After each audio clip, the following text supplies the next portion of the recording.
Salut à tous, bienvenue dans une nouvelle vidéo dans un nouveau format de tutoriel. Bon, allons-y. Tu veux apprendre à faire ce Vegeta Super Saiyan 4 que je trouve vraiment cool, vraiment génial. Je vais t'apprendre étape par étape, alors suis-moi dans cette vidéo, mets un like, abonne-toi et commençons le tutoriel. Alors, pour commencer, on va faire une grille et voilà comment ça va se passer les gars.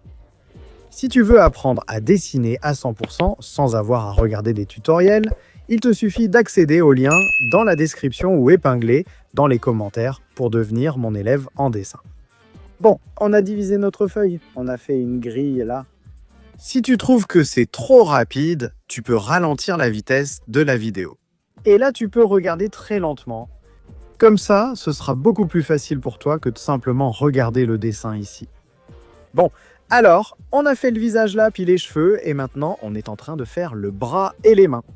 En vérité, il n'y aura qu'une main, l'autre sera juste un petit morceau visible. On a terminé la taille et le petit bout de sa main qui était resté de l'autre côté.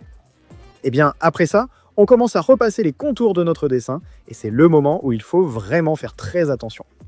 Parce que c'est avec le contour que tu transformes ton croquis en un dessin prêt à être terminé, il ne reste plus qu'à colorier. Donc soigne bien le contour et on va commencer à colorier notre dessin. Alors, on commence avec une teinte beige, un peu plus foncée, pour colorier les tons de peau qu'il y a sur Vegeta. On colore tout, on laissera les ombres pour plus tard, d'accord? On commence par faire une ombre rouge sur chaque partie, sur chaque mèche de ses cheveux. Après ça, on va passer un marron sur tout le reste de ses cheveux, là où c'est resté blanc.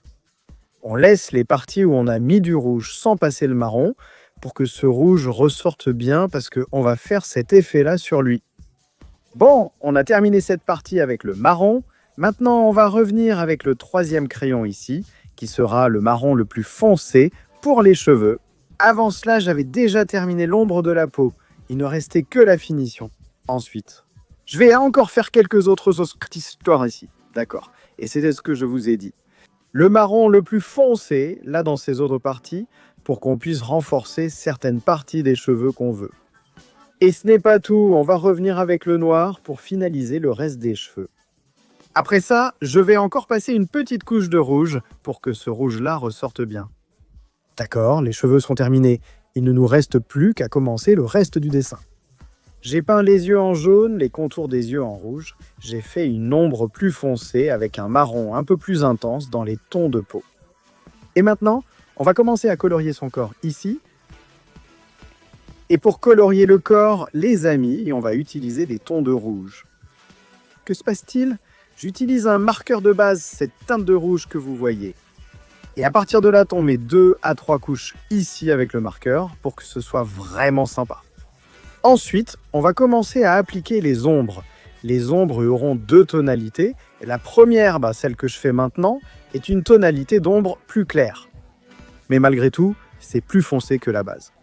Donc, on a fait cette première couche d'ombre et une fois qu'on a terminé ça, on va venir avec une ombre plus foncée. En détaillant, en définissant et en donnant de la proportion et du volume à chaque partie de son muscle. Ici dans cette partie, d'accord? C'est terminé. Tu passes un gris là sur la partie de son gant et puis tu fais la même chose sur la partie inférieure du gant. Avec les mêmes tons, des tons de bleu ici à la taille et des tons de jaune et de marron. Ici sur cette partie de sa ceinture. Pour faire le fond, les amis, j'ai fait un fond plutôt fluorescent, qui est un rose. Alors regardez ce que vous avez chez vous et faites pareil. Après avoir terminé ici le fond, je vais venir avec le crayon de couleur faire quelques détails avec le crayon blanc. Et aussi avec le crayon rouge en faisant quelques effets de rouge sur la peau, sur son corps. Tu vois? Et là, ça fait une grande différence quand tu commences à travailler avec le blanc. Là, j'ai mis un blanc très doucement autour du personnage, puis je l'ai appliqué un peu plus fort après. Pour faire, là dans ces parties, c'est là que je voulais mettre un peu plus en valeur. Les gars, laissez déjà dans les commentaires ce que vous avez pensé de ce dessin, si vous avez aimé, si vous n'avez pas aimé, si vous avez trouvé ça facile ou difficile à faire. Et bien voilà le résultat de notre vidéo. J'espère que ça vous a plu et à la prochaine vidéo.